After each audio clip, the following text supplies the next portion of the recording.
What comes to mind when you hear the words racist or racism? If you're a white person with progressive views, chances are you don't believe this term applies to you. You might even equate an accusation of racism as an insult to your character. Or you may be wondering what you can do right now as a white person to fight racism. This book is a great place to start. Welcome to Audiobook Reviews in 5. This is Jana, also known as Yana, and today I'm reviewing White Fragility, Why It's So Hard for White People to Talk About Racism, written by Robin DiAngelo and read by Amy Landon.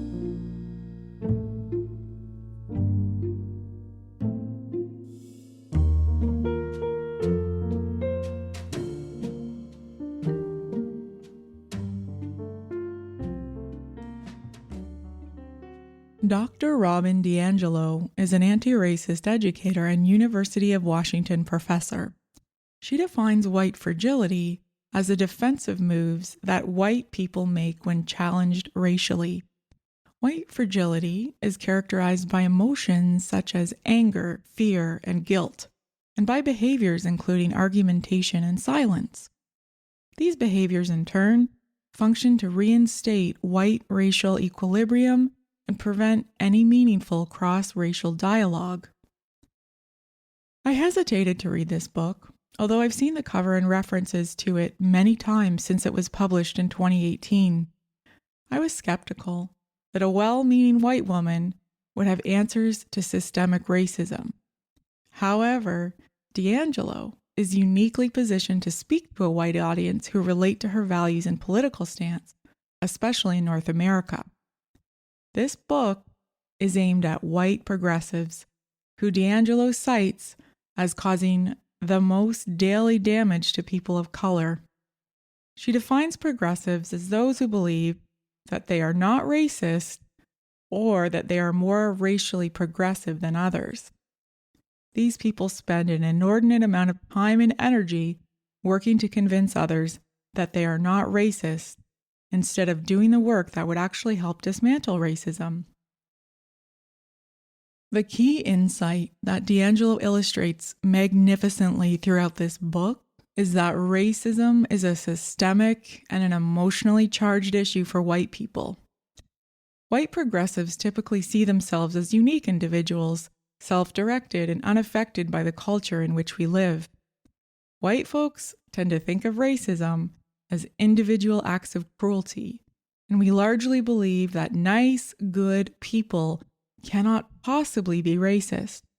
Furthermore, many of us lack meaningful relationships with people of color, so our beliefs about race tend to be informed by media and entertainment versus personal interaction.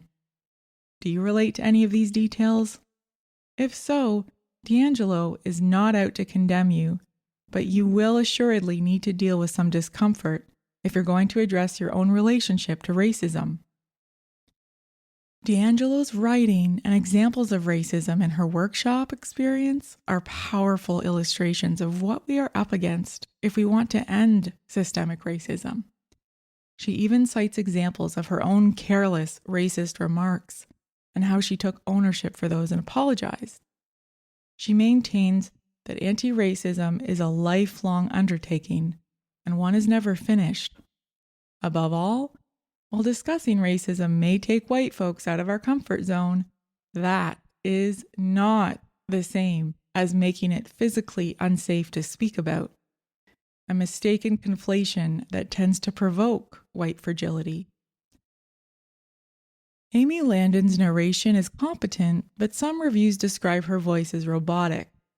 She definitely sounds like a non-threatening white woman, which I assume the publishers wanted for the main audience of this book. Fair enough. My main criticism of this book is that DiAngelo seems to believe that her audience has a deeply progressive understanding of gender and presumably other identity categories.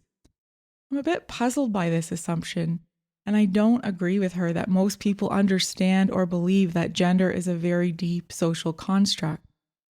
In fact, I would have liked to hear more of a discussion about how characteristics like gender, age, religion, sexual orientation, and language can complicate and confuse communication and interaction in addition to race. After all, it's a rare occurrence when race is the only differentiating factor when we interact with others. With that said, if you are a white person, you should listen to or read this book. As D'Angelo says, the question is not, am I a racist? But rather, how am I a racist? This audiobook doesn't have all the answers, but it clarifies the first steps that white people need to take to recognize white fragility, white supremacy, and begin to dismantle and undermine its role in our lives.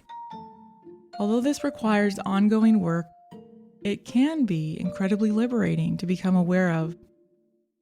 Considering our own influence and the power to undermine racism is appealing. And if you come to these ideas with deep humility and persistent curiosity, you make it possible to bring more integrity to your relationships and interactions, especially with Black people and people of color.